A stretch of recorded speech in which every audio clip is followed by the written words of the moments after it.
দেখো, আমাদের মনে একটা ইচ্ছা তো সবসময়ই জাগে, আমরা পরিবর্তন তো হতে চাই। প্রতিনিয়ত আমরা ভাবি কাল থেকে পরিবর্তন হয়ে যাব, কিন্তু কাল কখনো আসে না। আর কালের দোহাই দিতে দিতে আমরা নিজেরাই নিজেদেরকে যে কত বড় ধোঁকা দিচ্ছি, কত সময় ধরে ধোঁকা দিচ্ছি, তার কোনো আইডিয়া নেই।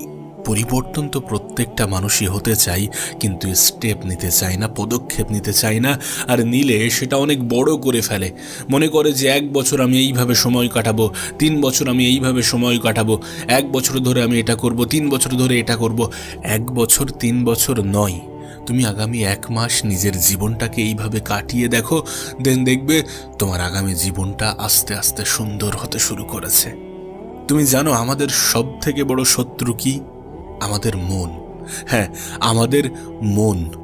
যদি তুমি সত্যি লাইফে কিছু করতে চাও এবং দ্রুত কিছু করতে চাও, তাহলে মনের বিরুদ্ধে যেতে হবে।